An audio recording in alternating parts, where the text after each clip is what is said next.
Welcome to the Back to Me podcast, where we help multicultural incoming freshman women and men manage their entire college experience throughout post-graduation to successfully transition into entrepreneurship and corporate workspaces as new hires. Back to me. Oh, I turned it around. I'm back to me. I finally figured it out. I'm back to me. So when you think you have nothing, back to me. I go back to me. Yeah, I'm back to me.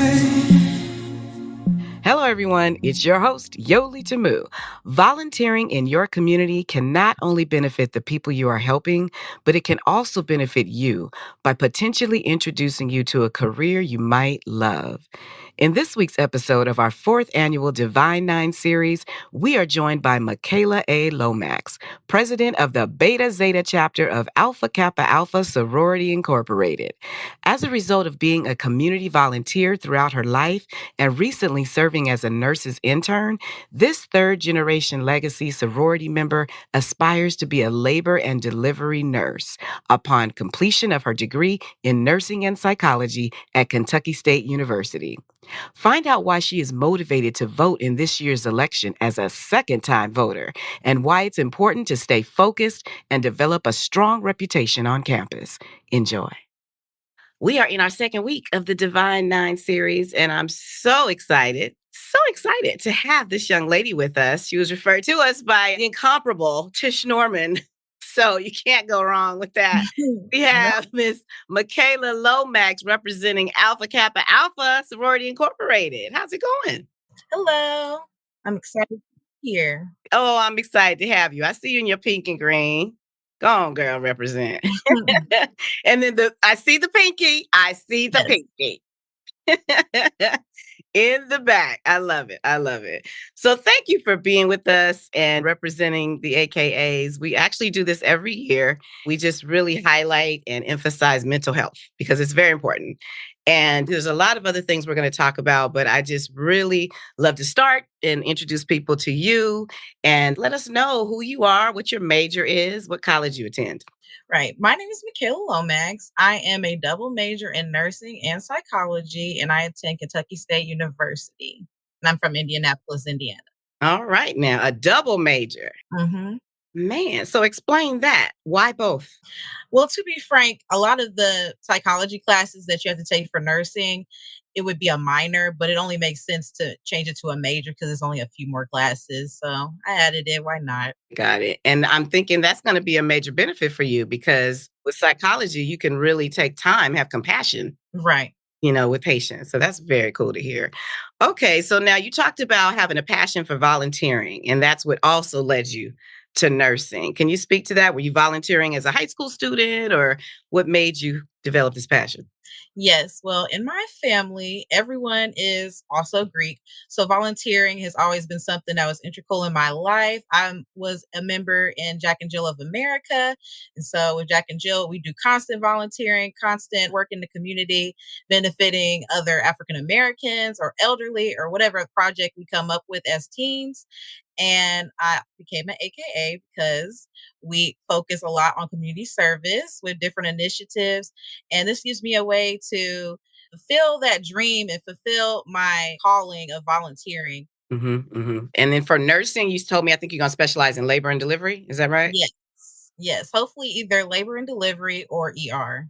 Oh, how cool is that? And what drew you to labor and delivery? That's such an intense field. So I was accepted into an internship where I was able to shadow nurses in every hospital department. And the two that I liked the most was labor and delivery and the ER. I feel like as a woman, I was able to connect with the moms more, even though I'm not a mom and don't plan to be anytime soon. But I just like the excitement, the fast pace of being able to share that moment with people and be able to see their happiest moment in real time. And especially being a Black woman. Yes. That's helpful as well, right? After hearing about the Black maternity risk, I was touched because I'm a Black woman. I plan to have kids one day. I feel like there needs to be more people that look like you and me supporting other Black women in those situations, that's actually listening to them and someone they can trust and build a relationship with. I love it. So now you're a senior? You're gonna be graduating soon? Hopefully, I am a senior, but I'm not done with nursing school, so I have another year. Okay. Hey, hey, you are there. You are approaching the end. I love it. So now have you had to preserve your mental health, and what has that journey been like for you? I mean, you're a senior now, so you've been there a while. You've navigated some of those waters. For our listeners that are incoming college freshmen, do you have some advice for them or on how you navigated the mental health journey? I feel like first you have to come in with a strong base. I come from a family that was always supportive. So I feel like my home base, I can always go home and call my parents and ask them for like a mental check in. I can always know that I have support from them. I would also say once you get here, it can be like a hard transition being away from family. So I would say making sure you take time to know yourself and know your limits. Don't push yourself too much. If you know you're a little shy, it's okay to get out of your shell and try new things, but I wouldn't push yourself too much because you don't want to overstimulate yourself. And it's okay to take time for yourself and reflect. That's important to say, especially as a freshman. It's okay to sit still and do nothing. You don't have to go to the party. Yeah, I feel like a lot of people they come in thinking they have to do any and everything because that's what college life is portrayed to be. But a lot of times you get here and you're like, it's really not like what they said it was going to be. You don't have to do everything. Right, right. That's important to say. And I think that stillness and relaxation should be highlighted more nowadays, especially with all we got going on. So thank you for sharing that. So as I said, we have these incoming college freshmen and everybody's dealing with anxiety just of a new transition in general. So you're from Indianapolis and you went to Kentucky. Break that down. What made you decide on Kentucky? So my family is diehard HBCU fans. We all went to different HBCU. So my entire life, I knew I was going to an HBCU. It was never an option to go to anywhere else. And knowing that I wanted to go to a nursing school, I looked at nursing schools that were far from home, but not too far that in case of emergency or when it's time to move in and move out, it wouldn't be a big deal for me to go back and forth. And the two that are closest to me is Central State, Tennessee State, and Kentucky State. And Kentucky State had the better nursing program, so I decided to go there. Okay, got it, got it, got it. And it's important to hear as well that when, students are choosing schools, research, find the best school, don't just go with the popular one. Is it really the best school for your field? Right. So that's important to say. So now when we talk about, like I said, students that deal with anxiety and, just all the things that society is throwing at us, especially as being as Black people and being in this climate, we're dealing with the election season now, and we've got a Divine Nine candidate who happens to be an AKA. How cool is that? So are you voting without telling us who you choose and what your belief system is? Are you voting? Yes, ma'am. I think it's very important to vote. This will be my second time being able to vote. And I think, especially in today's day and age where so many things and new laws or procedures are trying to be implemented or put in place, or we're trying to reinstate, I think it's so important to vote because those are the things that are going to affect us in the future or in long term, especially when you're young. Like the new abortion law, not to say that I would ever be in that position, but I think women should always have the choice for their own health care. And this election will be our chance to voice our opinions and help women get their own rights to their body back.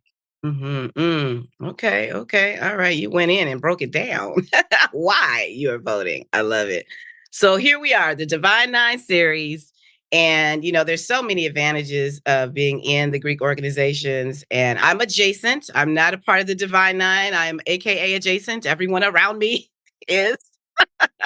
And so I'm very well aware of the Divine Nine, and I have such great respect for everything all of the organizations are doing. And, you also hear the pros and the cons. And so I'd love for you to just share the advantages of being in your particular organization for that listener that may be considering joining your organization. I would say an advantage while you're here on campus, although this is a lifelong commitment. So the advantages only progress, and I won't know all of that till I'm out of school. But as an undergraduate, you get to meet, it can help you make friends, it can help you stay on track. to be in a sorority, in any sorority, you have to have good grades, you have to have good moral character, you have to be able to put in time. It can help you build your leadership skills. I'm sure if you do join one, you'll probably be prompted to do a leadership position. I've held a position every year I've been in AK in my chapter. So I feel like this is a good time for you to build adult skills, whether or not you want to continue and hold positions later on in life. But yeah, like being president, I'm currently the president of my chapter. So I'm learning how to public speak. I'm learning how to represent us at school events. I have to sometimes speak on behalf of my chapter or represent us for different events. So I feel like this is a chance for you to really network, be able to show your skills, be able to show your leadership and have fun. Everything isn't serious about being in a sorority. We do have fun stuff, and you get to really gain connections with people, with your sisters, and not even just your sisters, the whole nation, because we stretch among the world with our sisterhood. Yeah. Yeah. That's powerful to say when you say leadership. So when did you initiate? Because I've been hearing that freshmen in their second semester can initiate. Yes, typically that doesn't really happen at HBCUs. I know at my school you have to attend something called Greek 101, and it's a requirement to even try to pledge. And it's where you learn about what being Greek is, what are the different Greek organizations, how do you express interest appropriately, what are the do's or don'ts. So I feel like going to that is helpful when you transition to school. Other schools might call it something different. When did you initiate? What year did you initiate? I initiated spring 22. Okay, so that was a couple years ago. So you were a sophomore. Yes. Okay, okay. And you felt it was time. You felt that you had acquired a certain amount of friendships. You kind of did some research. Why did it happen in your sophomore year? Well, I am a legacy. I'm a third generation legacy. So I've always known I wanted to be an AK. I was in the AK debutante cotillion. I was in AK rosebuds, rose petals. So I came to college knowing and having that experience of what I was getting myself into and what I wanted to do. So in coming to Kentucky State University, I was able to view the chapter that was already here, which would be the girls that I now call my prophytes now.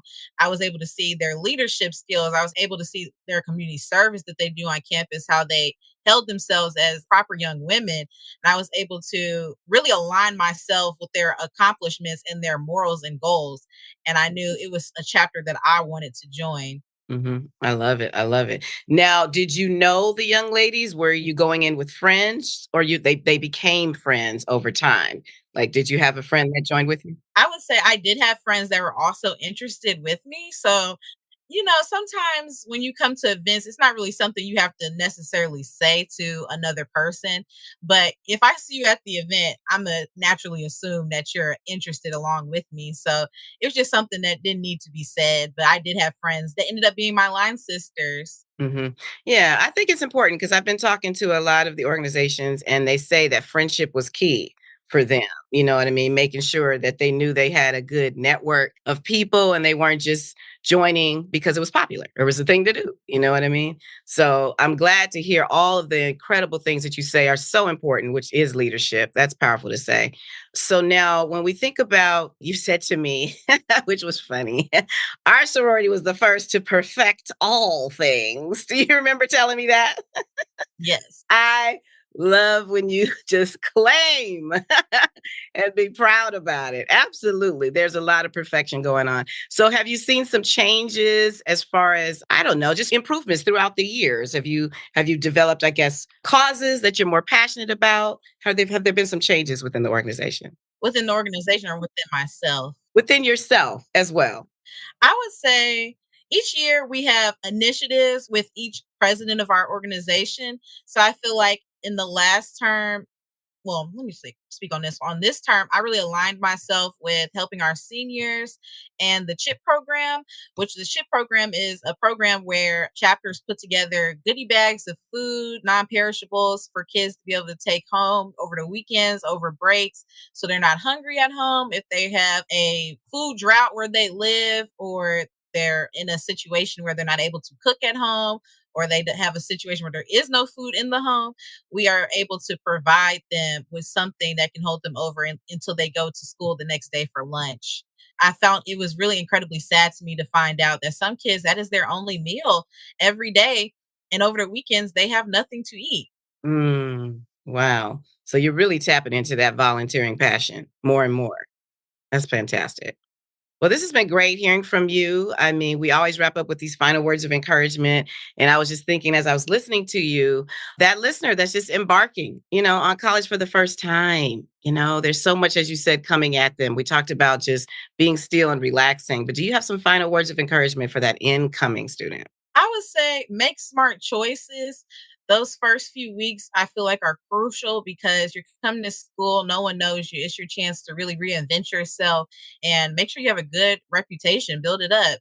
You need to watch who you hang around because the people you hang around might not be great company and you don't want to get the same reputation as them. And you also don't want to fall off track from your own goals. Yeah. So I would say stay true to yourself, find a group that you align with for the right reasons, and stay focused. I love that. So now, when you were a freshman and you started to find your way on campus, who supported you? Were it professors? Did you go to a counseling center or the student health center to find these organizations? What was your pathway to finding organizations? My path was a little different because I was in the COVID year. So I actually didn't go to school for my freshman year. I was at home online.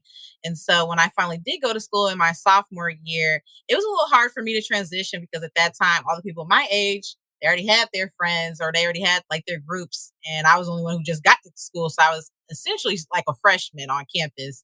But I joined a group called Circle K, and it was another volunteer group here on campus, and I tried to make new friends. You have to go to class and talk to people. You have to do what's uncomfortable and talk to new people and try to make friends. But if you get involved in different things around campus, whether it's an organization or something fun, sometimes the schools are just throwing events just to keep the freshmen or new students just entertained while schoolwork hasn't necessarily started ramping up yet.